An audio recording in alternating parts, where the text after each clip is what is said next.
Welcome to the SUGA CRAVE Show. My guest today is a special friend of mine. We just came out with a brand new track called Chess Game. He's an artist from the UK. He goes by the name of UNCLE SIMBA. He's just an amazing artist. It was just a pleasure to work with him. And we just talk about the process that we went through of writing this, just how we met, and just his background of music. And it's just a beautiful interview. But yeah, man, dude, finally I got you on the SUGA CRAVE Show. Man, I'm happy for you. I'm thankful to meet you because you just been throughout this whole journey. You just been amazing. No, likewise, man. It's been such a good journey from start to front. It's been everywhere, but yeah, no, man. It's just like it was just start from finish how we like met. It was really cool. I think I ran into one of your songs and I was just like, man, this guy just has so much talent, with him. No, it's likewise, man. As soon as I went on your like Spotify, I was like, oh shit, this guy is the real deal. So yeah. I could not be hyped by that. Yeah, and it's just amazing to kind of see two like-minded people with, like, you know, we're in different parts of our life, right? So I think that's what's so interesting with this particular collab. I think it was just you were going through some moments. I think it was like in the middle of the pandemic, so like, you know, yes. I think you got sick, right? Yeah, I was recovering from COVID, which was a bit wild. Like, especially my voice, it felt like it was not where it was. So I had to take some time to kind of just, you know, repair, heal, and kind of like work back up to the strength. So, you know, even from the get-go, we were like, yeah, this is something that needs to be done, which was a bit wild. But what was nuts about it, you never let it stop you from working, right?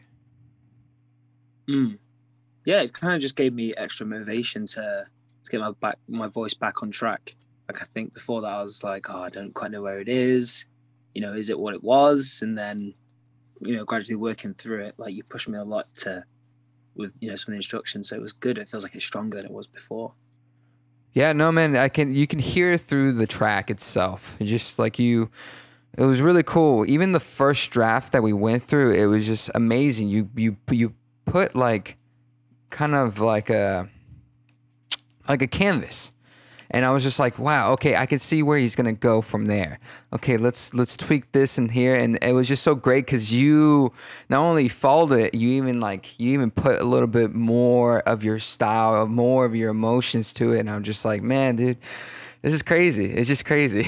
It was nice to kind of follow the natural progression of the song. Like, the song has so much energy and movement. It felt like it was doing justice just to kind of like just straight sing on top of something, or, you know, not give it my all. Right, and you did, man. You absolutely did. You can see it through, not only with this track, with your other tracks as well. And it's beautiful. It's kind of you kind of admire that as, you know, as me, as, you know, another artist. You kind of just like, man, this guy, not only he puts efforts in, you know, just your own track, but in other tracks itself, but you put like different energy. It's not like, you know, you have your style, but you can adapt anywhere, it's incredible. Yeah, it was really good fun. Like, I remember when you sent me kind of the brief and all the songs, I remember thinking, this is different, but it's good. And, you know, it made me want to challenge myself to do something different and to approach it in a different way and, you know, add some more showmanship to it. Yeah, man. Do you ever try? Is there ever moments that you kind of revert back and you're just like, man, can I do this? Like, do you have second thoughts of certain tracks? Yeah, I think sometimes, especially lyrically, you think, you know, is this on the par of where it should be? Is this good enough? And I think being honest with yourself kind of helps. I think the first draft we did, you know, some of the lyrics we had to put a bit of work in there, fine tune it. And I think once we kind of like killed our pride and actually we can do better, that's when it started to improve. So I think it was quite a healthy way of kind of self-checking, I guess. to kind of analyze everything and kind of like, okay, let's readjust that. Let's, let's tweak that. And no, I think that's a smart move to go to. And like, especially, in this industry, a lot of people it's very precious. Lyrics are very precious. So even, music. So it's actually a good, skill to have, to be like, you know what, I can let some things go. I don't really have to take it too personal. Yeah. I think like it's not so much doubting yourself, it's believing in yourself so much that you can doubt that that's the best that you're doing, and think actually I could go one step further. But let's go back to your childhood. I know it's like a therapy session. Wow. No, because I always was wanting to ask you, what made you start music, or even singing, songwriting? Yeah, so I started music when I was quite young. My school, they gave like free music lessons for like 15 minutes. So I started on trumpet actually. And then started doing guitar. And then I think it was like sometime around 2008, I was like, actually, I don't think music is for me. I didn't like any of the music that was coming out. I felt like music was on the down kind of spiral at the time. And then I started playing in a jazz orchestra. I found like a jazz orchestra that my sister was playing sax at. And I was like, oh, this is actually really cool. Like, it wasn't like any kind of music I'd been exposed to before. And like instantly I was like hooked on that.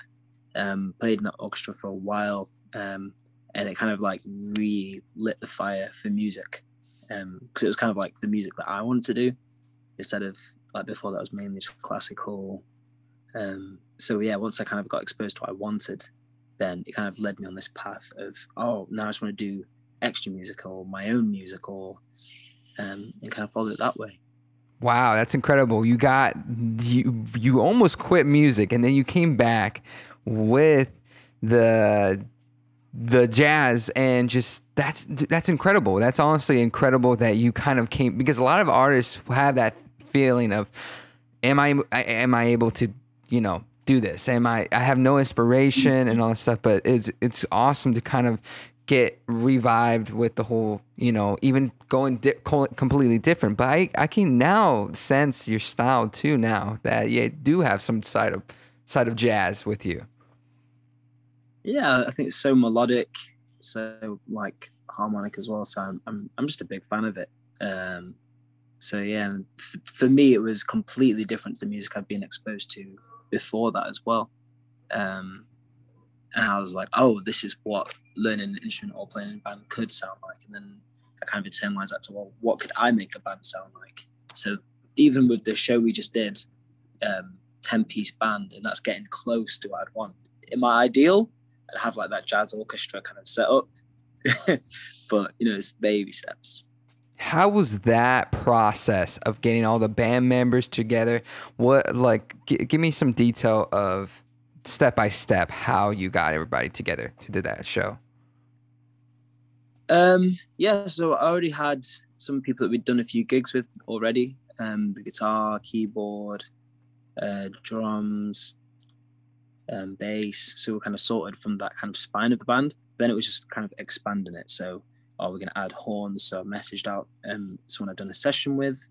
I played a gig before, and I ran into a trumpet player who recommended someone. Then he actually got COVID 2 days before, so we got another trumpet player in that he recommended. So it was kind of like the jigsaw of trying to fit everybody in, and trying to, just especially with COVID, we had a few people isolating. So just trying to make sure that we were all kind of separately rehearsed and then bringing it all together. Wow. That's I mean, especially going through a pandemic, trying to get everybody together, trying to perfect anything. Were you a bit nervous before the show? Not gonna lie, yeah, quite nervous. So I think we'd had one rehearsal where everybody was there. And then so that rehearsal went really well, but I was like, oh, what if something goes wrong? We haven't practiced things going wrong, or this is our first show together. So, But as soon as like the music started playing, I was like, you know, actually, all these guys in here are 10 times musician that I am. So being in there, I was like, I know we'll be fine.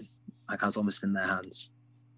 No, it seemed flawless just from the videos, man. It was incredible just to see you even happy, man. It was just it's just awesome to see an artist that's just in their mode.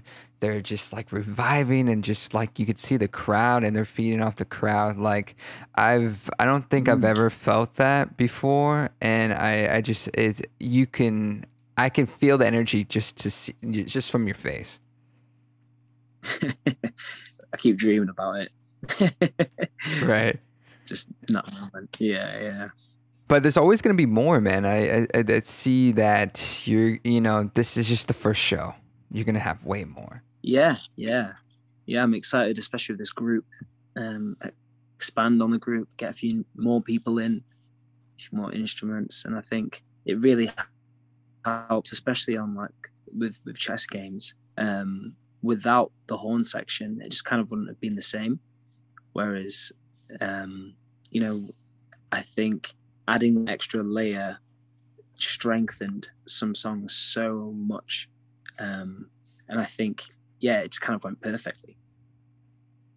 No, I always like acoustic or even band versions of, or like strips versions of songs, because I feel like it gives the listener like another look into it. No, I agree. I think there's some details you can hear more, some you can hear less. But like, for instance, the bass line, like you could really feel the bass pumping. And I think that, yeah, it was definitely one of the favorites for the band.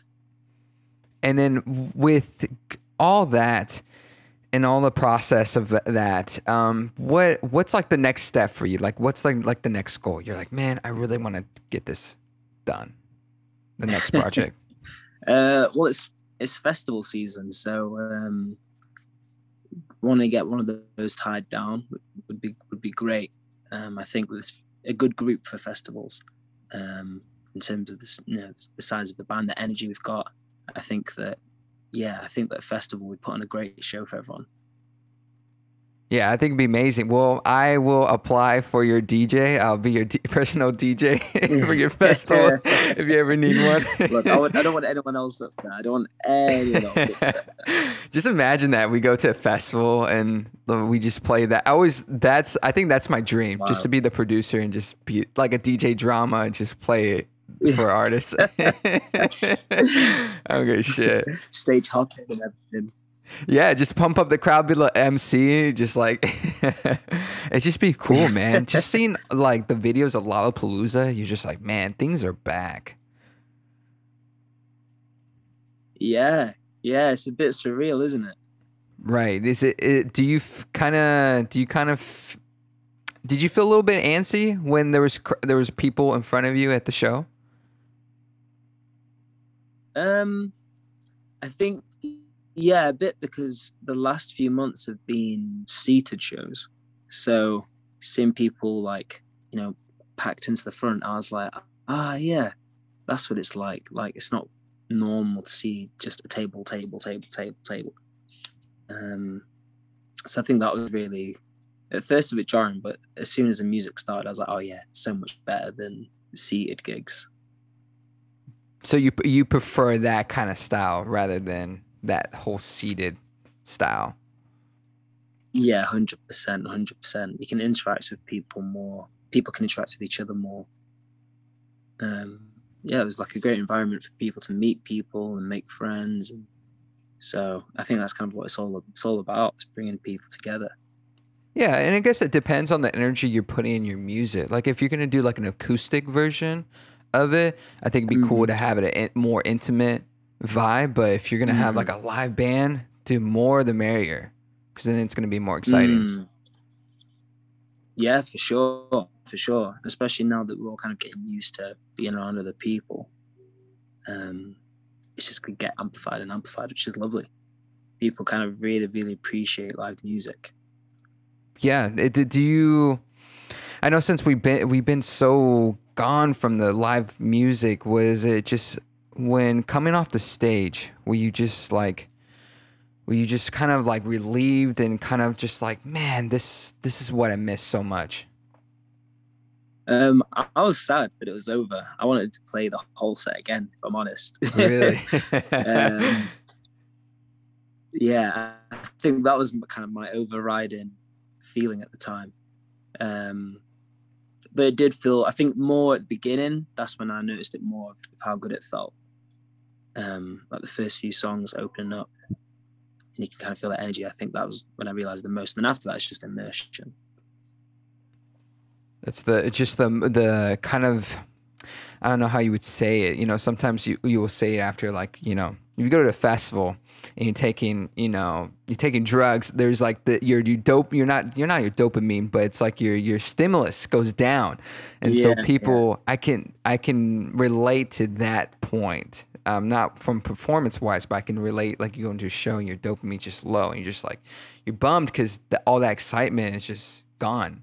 And now you're just, I can feel that. Yeah. I think it's taken a few days to be like, come on, this is real life again. But it's also pushing me on to get the next show arranged as well.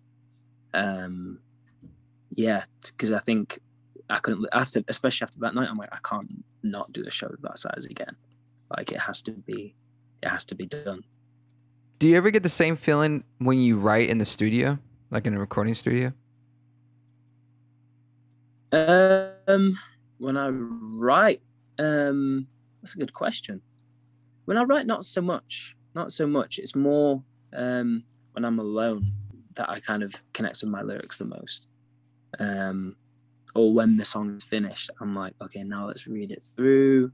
And then I'm like, oh yeah, this is actually, you know, you get that kick of like, I've done something good. I'm happy with it. I'm proud of it. And then again, it's the same thing. It makes you want to do even better on the next one.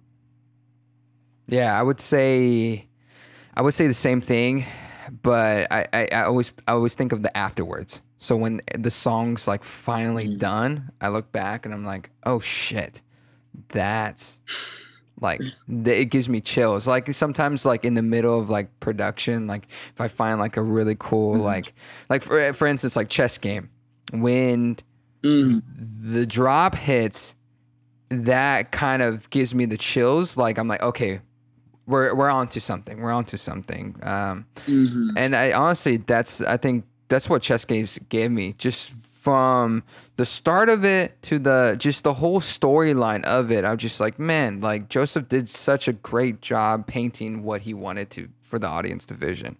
And honestly, dude, it just like, what was your mindset when writing Chess Games? Good question. I think it was just kind of putting myself in the character of, you know, being someone that's in a situation where they are playing these like mind games. You know, hold my hands up high. I've tried it. I've failed. I'm not good at the that, you know, how you plan it out and just how it goes in reality. Was really interesting for me. So I was just having fun with that.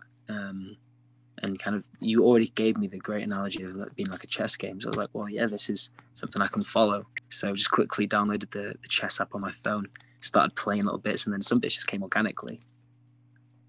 No, the same. I did the same thing. I was actually playing chess a while back, and I was just trying to get in the mode of like, just actually when you gave me back the final results, I was just like, okay, now I got to do some research. Now I have to see what kind of, there was a point in the production that I was going a bit crazy, that I was even thinking of going to like the LHS Academy and recording Foley there, just to see like the ambience and stuff. And I was just like, I don't know why. It was so funny, but I was just like, maybe I need to do this. Maybe I need to get in that mindset. And so I think it's funny how us artists can get, you know, maybe a little too too much in the character. And sometimes I see a lot of people that can't even get out, like, especially when they write an emotional song, they're just, they're out for a couple of days, because they're just like, it revives them. back from their old memories of, you know, whether it was an incident that they had or, you know, their loved one died, so they wrote a song together. But yeah, with this, it's just like it was really cool because you told a story about, you know, experience of yourself, but in a witty way. Yeah, it's quite satirical. I don't try to take myself too seriously, and I think, I mean, as I said, it's a game at the end. So I think that if you take it too seriously, you kind of lose that fun kind of element to it. So for me, just challenge myself to have fun. The track is so fun as well. Like, I mean, and I say you think about calling this sample of the Foley from the LA group. Even just sample at the end, I thought was just, it's just you having fun with it. That sample actually is pretty interesting. It's from the New York City chess competition in the Bronx. So it's these gentlemen that are like playing chess, and I was like trying to find find video of chess players and stuff, kind of like, you know, not too much verbal-ish, but I saw this video, and I'm, you know, I love New York. I just love the, you know, aesthetics of New York, and I'm just like, man, this would be perfect just to fucking put it there. You know what I mean? And it works perfectly. It literally just slots right in. I love the guy's voice. It's like, it's quite hearty. It comes from like the gut.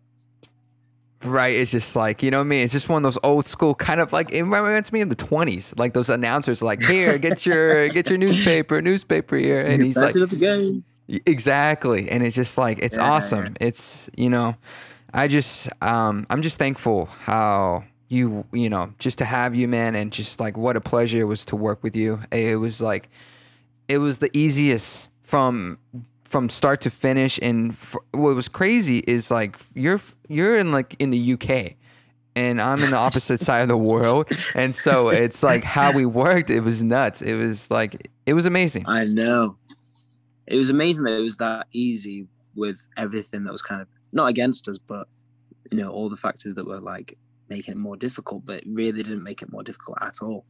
It was probably one of the easiest collaborations I've ever done, and it was just probably the best that's come out in the product. Oh, thank you, man. I mean, vice versa. I'm really proud of this track. Not only just because, you know, it sounds fucking amazing. It's just the whole process was like, it was effortless, you know.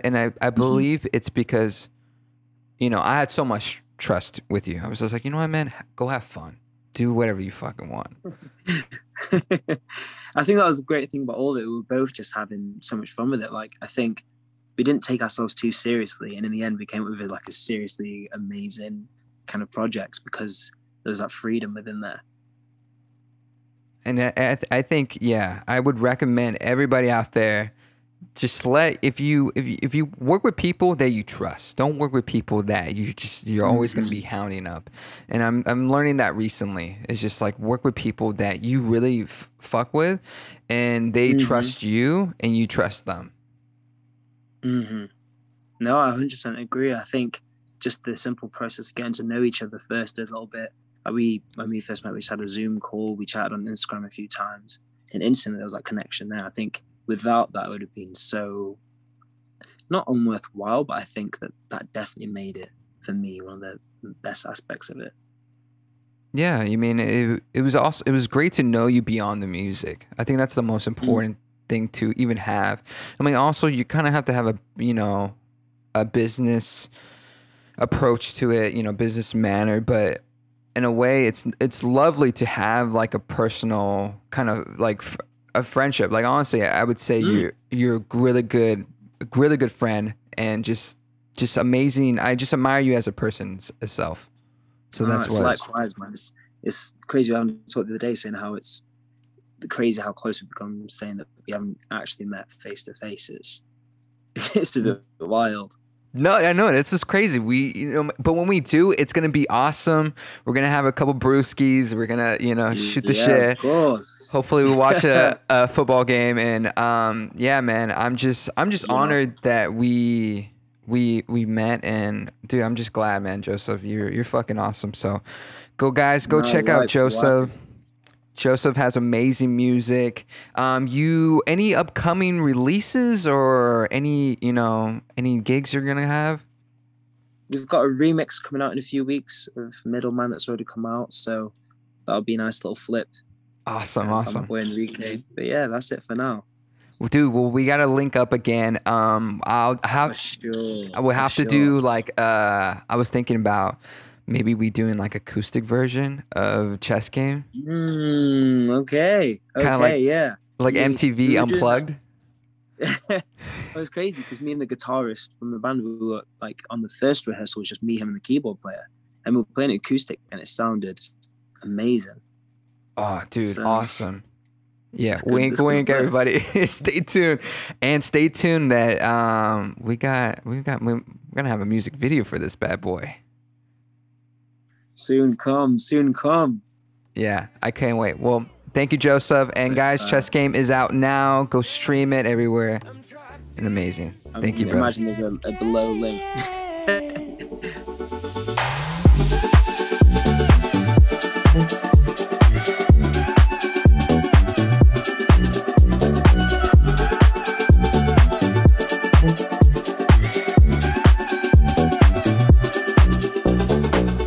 You took